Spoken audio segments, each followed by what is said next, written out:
नवयुग आहोत. मला मुख्यमंत्री महोदय, नवयुगाचा इतिहास आपल्याला फक्त एका मिनिटात सांगायचा आहे. हे कोण आहेत नवयुग आम्हाला माहितीये? एक माईन खणताना माहितीये 40 जण आतमध्ये अडकले, तो हा नवयुगावाला. त्याचे असे सगळे देशभरात उद्योग असेच आहेत. काय चालू आहे अध्यक्ष महोदय, मुख्यमंत्री महोदय? याच्यावर आपण बोलावं आणि याच्यावर, आणि 1761 ला माझा विरोध नाही, ठीक आहे, पण कुठल्याही युद्धाच्या पराभवाचं स्मारक जगात कुठेही नाही. अध्यक्ष महोदय, सन्माननीय आव्हाड साहेबांनी राईट टू रिप्लाय मध्ये काही मुद्दे उपस्थित केले आहेत. पहिल्यांदा आपण हे लक्षात घ्या की कुठलाही पोस्टमॉर्टमचा जो रिपोर्ट असतो ना, त्या रिपोर्टमध्ये लिहिलेलं असतं की दीज आर प्रिलिमिनरी फाइंडिंग्स, आणि फायनल फाइंडिंग हे व्हिसेराचा एनालिसिस केल्यानंतर आपण देऊ. आणि कॉज ऑफ डेथ हा तोपर्यंत टेम्पररीच असतो. कॉज ऑफ डेथ हा व्हिसेरांनीच एसर्टन होतो, तो पोस्टमॉर्टम रिपोर्टनी होत नाही. त्यामुळे पोस्टमॉर्टम रिपोर्ट आणि व्हिसेरामध्ये जर डिफरन्स आला असेल तर आपल्याला त्याची नीट चौकशी करावी लागेल. म्हणून मी आव्हाडसाहेब रूल आउट नाही केलं. सोमनाथ सूर्यवंशी यांना न्याय मिळालाच पाहिजे, आणि म्हणून त्याकरता जे करावं लागेल ते आम्ही करू.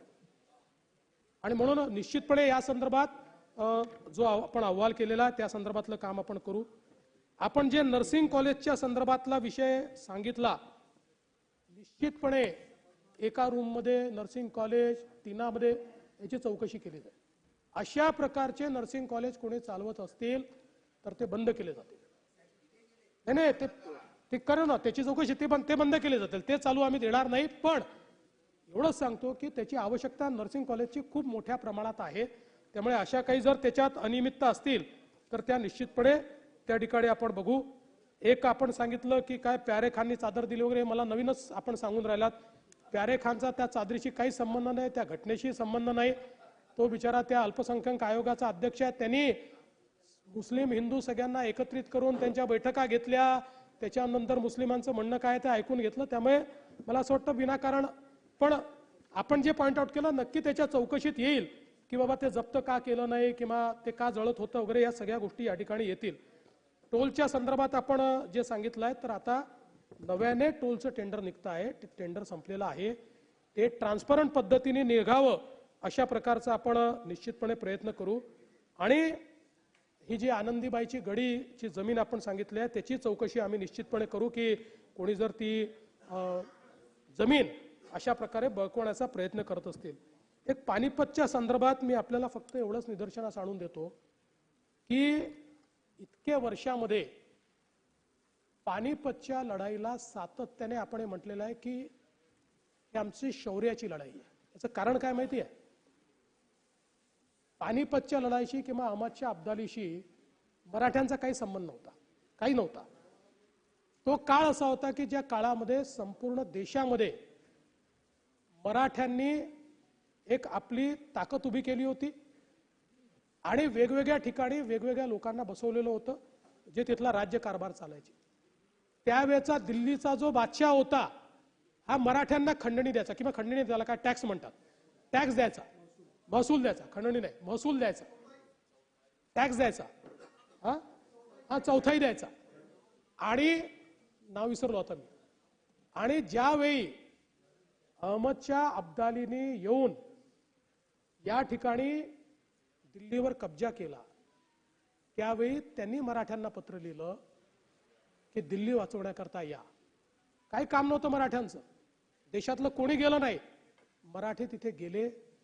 मराठ्यांनी दिल्ली जिंकली, अब्दालीला हरवलं. अब्दाली पळून यमुनेच्या पार जाऊन बसला.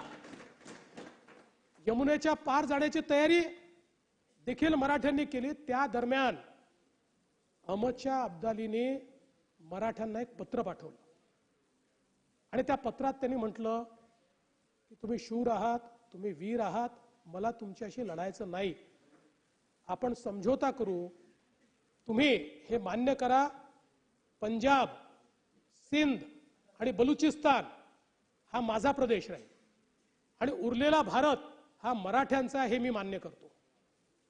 आपल्याला कल्पना असेल मराठ्यांनी अटकेपार झेंडे लावले होते, अफगाणपर्यंत या अहमद शहाला पूर्ण परास्त करून अफगाणमधनं आपण आलो होतो, त्याचा बदला घेण्याकरता आला होता. पण त्याला हे लक्षात आलं की या बलाढ्य मराठ्यांपुढे आपण या ठिकाणी टिकू शकणार नाही. आणि म्हणून त्यांनी सांगितलं की हे 3 प्रांत, आता याचा काही मराठ्यांशी संबंध होता, पंजाब, सिंध आणि बलुचिस्तान, पण मराठ्यांनी त्यांना उत्तर पाठवलं 1 इंच जमीन तुम्हाला आम्ही देणार नाही. अरे या 3 ठिकाणी मराठे राजा नव्हते, या ठिकाणी मराठ्यांना मानणारे किंवा त्यांच्याशी संलग्न असलेले, संधी केलेले लोक त्या ठिकाणी राज्यकारभार करत होते. पण मराठ्यांनी त्या ठिकाणी ठरवलं आणि त्यानंतर ती लढाई झाली. आणि त्या लढाईमध्ये जर त्या लढाईचा इतिहास बघितला, ही पहिली लढाई अशी आहे की ज्या लढाईमध्ये बंदुकांचा वापर झालेला आहे. आणि इकडे मराठ्यांच्या फौजेतही इब्राहिम गारदी होता, ज्यांनी 8,000ची फौज तयार केली होती, ज्यांनी परदेशातनं प्रशिक्षण घेतलं होतं. आणि तिकडे अहमदशाह अब्दालीकडे मोठ्या प्रमाणात अफगाण, इराण, तुर्कमेनिस्तान, अझरबैजान, उझबेकिस्तान अशा सगळ्या ठिकाणचे जे मर्सनरी ज्याला म्हणतात, म्हणजे ज्यांचं जगण्याचं साधन लढाई आहे, अशा प्रकारचे सगळे सैनिक त्याच्याजवळ होते. आणि लढाई ज्यावेळेस सुरू झाली त्यावेळेस गोलाची लढाई आपण करत होतो, नवीन फॉर्मेशन केलं होतं. या नवीन फॉर्मेशनपणे मराठे या स्टेजमध्ये होते की आता ही लढाई त्यांच्या बाजूनी आहे, जिंकले होते मराठे. आणि त्यावेळी 2 चुका झाल्या. म्हणजे खरं तर मराठे कसे लढले माहितीये, भाऊबंदकी होती, मराठ्यांना मदत आली नाही, त्यांची तर सोडा, पण ज्यांना मराठ्यांनी मदत केली त्याही देशातल्या राजांनी 1 पैशाची मदत त्यांना केली नाही, तरी मराठे लढले. स्वतः करता नाही, या भारताकरता ते लढले. हे 3 प्रांत भारतात राहिले पाहिजे याकरता मराठे लढले. आणि दुर्दैवाने ज्यावेळी सदाशिवराव भाऊंना असं लक्षात आलं की विश्वासराव घाया झाले, सदाशिवराव हत्तीवरनं खाली आले त्यांना बघण्याकरता, ही कदाचित सगळ्यात मोठी चूक होती. आणि त्यानंतर म्हणजे मल्हारराव होळकर असतील, शिंदे असतील, एक असे लढवय्ये होते की ज्यांनी दाणादाण करून सोडली होती. पण दुर्दैवाने त्यावेळी हे जे फॉर्मेशन होतं गोलाचं ते आपण तोडलं. आणि ते तोडून, ज्याचा उल्लेख आता बसल्या बसल्या भास्कररावांनी केला, की थोडी वन अपमॅनशिप ज्याला अलीकडच्या काळात म्हणतो तशा पद्धतीनं तो फॉर्मेशन तोडण्यात आलं. आणि त्यानंतर ती लढाई थोडी टिल्ट व्हायला लागली. आणि त्यात या अहमदशाह अब्दालीने सांगितलं, बघा सेनापती मारला गेलाय. मारले नव्हते गेले तोपर्यंत, हा तुमचा हत्ती रिकामा दिसतोय, सेनापती मारला गेलाय.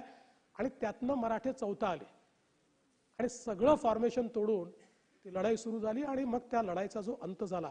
पण ही लढाई इथे संपत नाही. यानंतर महादजी शिंद्यांनी 10 वर्षांनी, पहिल्यांदा त्याच्या आधी महादजी शिंद्यांनी हा जो तुम्ही ज्याचं नाव घेतलं इब्राहिम दुरानी, या दुरानींनी जे काही त्या ठिकाणी सगळं तयार केलं होतं, अक्षरशः जाऊन तोडफोड केलं आणि त्याला नायनाट करून टाकला. आणि बरोबर 10व्या वर्षी महादजी शिंदेंनी दिल्ली पुन्हा जिंकली आणि 1 छत्री अंमल आणला. आणि यात सगळ्यात महत्वाचं काय आहे, यात महत्वाचं हे आहे की आपण म्हणता ना अहमदशाह अब्दाली लढाई जिंकला, अहमदशाह अब्दाली देशात थांबलाच नाही. खरं म्हणजे ही लढाई जिंकल्यानंतर तो भारताचा अनभिषिक्त राजा झाला होता. पण मराठ्यांनी त्याचे हौसले इतके पस्त केले होते की पानिपतच्या लढाईनंतर तो आपल्या गावी परत चालला गेला. त्यांनी त्याच्यानंतर लढाई केली नाही. आणि म्हणून पानिपतच्या लढाईला मराठी माणूस कधी, ते शल्य आमचं आहे, पण कधी पानिपतच्या लढाईमध्ये आमचा पराभव झाला असं आम्ही मानत नाही.